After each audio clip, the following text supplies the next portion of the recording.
Now in this video we will solve the question of mean, median, sorry not median and mode for ungrouped data, right? मैंने एक question solve किया है जिसमें मैंने last video में मैंने एक क्वेश्चन सॉल्व किया था जिसमें जो है वो मीडियन जो ये निकाला था वो ऑड नंबर्स के लिए निकाला था। अब मैं आपको यही चीज़ जो है वो इवन नंबर्स में निकाल कर दिखा रहा हूँ। जैसे फॉर एग्जांपल मैं आपको ये वीडियो दिखा रहा हूँ, जैसे टेस्ट मार्क्स लिखे हुए 10 10 10 15 15 दिस एंड दिस।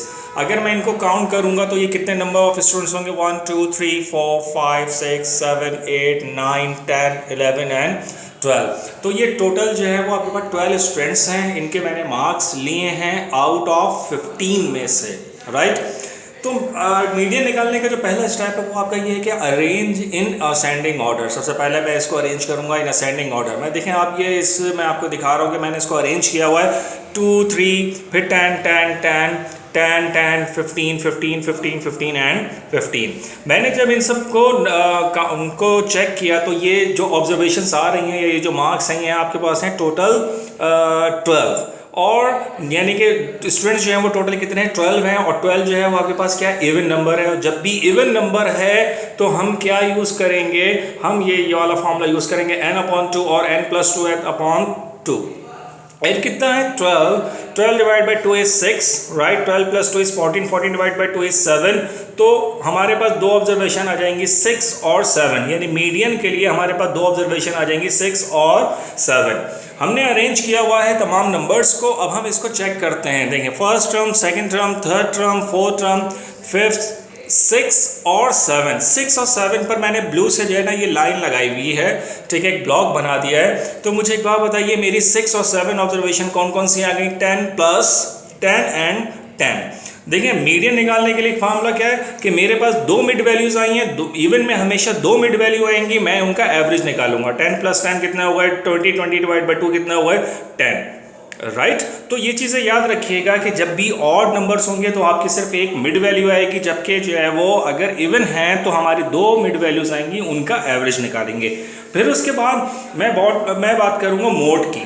मैंने मोड के लिए आपको बताया था, मोड जो है वो किसी भी डाटा में जो है वो एक भी हो सकता है, ठीक है, बाई मॉडल भी हो सकता है। बाई मॉडल का मतलब 2 मोड भी लाई कर सकते हैं, 3 मोड भी लाई कर सकते हैं, 4 मोड भी लाई कर सकते हैं, राइट? इस डाटा में मैं ये चेक कर रहा हूँ कि मेरे पास जो है वो 10 जो है वो 5 टाइम्स लाई कर रहा है, 1 2 3 4 एंड 5, राइट? इसी तरीके से 15 भी 5 टाइम्स लाई कर रहा है, 1 2 3 4 एंड 5। तो 10 और 15 रिपीटिंग 5 टाइम्स, तो mode is equal to 10 and 15, right? तो मैंने आपको इसलिए ये वाला क्वेश्चन मैंने आपको सॉल्व करके दिखा दिया ताकि आपको मसला ना हो। नेक्स्ट जो मैं आपको जा रहा हूँ अनग्रुप डाटा में ही, अगर आपके पास फॉर एग्जांपल स्टूडेंट्स ज़्यादा आ जाते हैं, ठीक है, और स्टूडेंट्स ज़्यादा आ जाते हैं तो मैं उनको एक टेबल की फॉर्म में जो है वो लिख कर दिखा सकता हूँ, but it is the ungroup data and we will use the tally marks method. देखें, टैली मार्क्स मेथड बहुत सालों से नहीं आया, लेकिन मुझे नहीं पता कि हो सकता है कि वो वापस रिपीट हो जाए, और अब ये हो रहा है कि वो प्रीवियस क्वेश्चन जो है वो दोबारा उठा रहे हैं, राइट? तो we will use the tally marks method. Tally marks method आपके पास क्या है? टैली मार्क्स में ये है कि जैसे देखें, मैंने आपको दिखाया कि अगर एक वैल्यू लाई करती है तो हम ये डालते हैं, राइट, 1, और अगर 2 वैल्यूज लाई करती है तो 2, 3 वैल्यूज लाई करेंगे 3, 4 वैल्यूज लाई करेंगे 4, और अगर जैसे ही 5 करते हैं तो हम उसको बंद कर देते हैं, यानी कि अब 6 वैल्यू जो आएगी उसके लिए मैं दोबारा न्यू वैल्यू लिखूंगा 6 7 8 9 एंड 10, राइट? मैंने इसके लिए एक टेबल बनाया है कि मैंने मैथ्स में जो है वो टेस्ट मार्क्स लिए 20 स्टूडेंट्स के आउट ऑफ 8, सही है। 8 में से मैंने जो है वो 8 मार्क्स का मैंने टेस्ट लिया, उसमें से कुछ 20 स्टूडेंट्स के जो मार्क्स आए वो ये आए हैं, ठीक है। जैसे मैंने आपको ये दिखाया है कि 0 0, ठीक है, 0 2 5 6 4, फिर 0 0 0 2 3 एंड 5, फिर उसके बाद 0 1 2 7 और 8, फिर उसके बाद 0 3 0 0 0। ये 20 हैं, 1 2 3 4 एंड 5, 4 4 के हैं, 4 5 20। तो सबसे पहली जो चीज़ यहाँ पर आती है रेंज। रेंज निकालने की जब बात आती है तो रेंज निकालने का फॉर्मूला क्या होता है? Largest value minus smallest value, या largest observation minus smallest observation. अगर आप इस चीज़ में चेक करें तो वो हमें जो है वो हाईएस्ट जो मार्क्स नज़र आ रहे हैं वो हैं 8 मार्क्स, और जो स्मॉलेस्ट मार्क्स जो नज़र आ रहे हैं वो हैं 0, ठीक है। तो रेंज में हमेशा जो है वो सब्ट्रैक्ट करते हैं, तो 0 8 - 0 0, so what is the answer? 8, right. अब इसके लिए मैं एक टेबल बनाऊंगा by using the telemarks method. कभी कभार वो क्वेश्चंस को दे सकते हैं कि टेलीमार्क्स के थ्रू जो है वो इसको जो है वो बनाइए। तो देखिए टेलीमार्क्स में मैंने सबसे पहले इस मेथड के लिए मैं क्या करूंगा, सबसे पहले स्मॉलेस्ट ऑब्जर्वेशन देखी, वो क्या है 0, और ग्रेटेस्ट जो ऑब्जर्वेशन है वो क्या है 8 है। तो मैंने अपने मार्क्स को इस तरह से डिवाइड किया है 0 1 2 3 4 5 6 7 और 8। सेकंड कॉलम मैंने बनाया है टेलीमार्क्स का, थर्ड कॉलम मैंने बनाया है फ्रीक्वेंसी का। अब देखिए टेलीमार्क्स मैंने किस तरीके से लगाया है, देखिए मैं इस डाटा में चेक करूंगा कि 0 कितनी दफ़ा रिपीट हुआ। फर्स्ट वैल्यू सही है, first time of 0, second time of 0, तो मैंने यहाँ पर 2 टैली लगा दिए, राइट।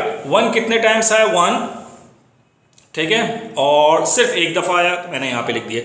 अब देखें 2 कितने टाइम्स आया, इधर देखिए 2 में आ जाएगा 1 2, ठीक है, 3 4 5 6 और 7। तो देखिए मैंने इसको किस तरह से क्या लगाया, 1 2 3 4 और 5 पे मैंने इसको बंद कर दिया, फिर 6 और 7। इसी तरीके से 3 जो है वो 3 टाइम्स रिपीट हुआ, 4 1 टाइम्स, 5 2 टाइम्स, 6 1 टाइम्स, 7 2 टाइम्स और 8 1 टाइम्स रिपीट हुआ।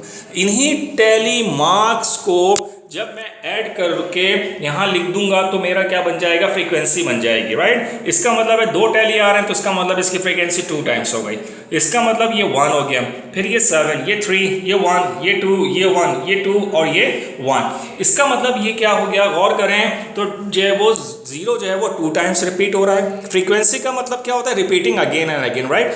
तो 0 जो है वो 2 टाइम्स रिपीट हो रहा है, 1 टाइम्स रिपीट हो रहा है, राइट, और 2 जो है वो 7 टाइम्स रिपीट हो रहा है, 3 times, 4 1 times, 5 2 times, 6 1 time, 7 2 times और 8 1 टाइम।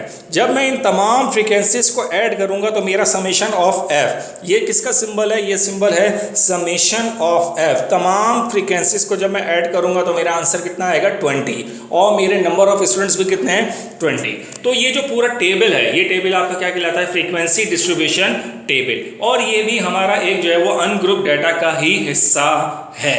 अब इसी टेबल से मैं आपको इसी में मीन, मीडियन और मोड जो है वो निकलवाना बताऊंगा कि किस तरीके से इसमें जो है ना मोड को निकाला जाता है, राइट। तो नेक्स्ट वीडियो में इसमें मैं अनग्रुप डाटा में ही और इसी टेबल के थ्रू मीन, मीडियन और मोड निकालेंगे, राइट।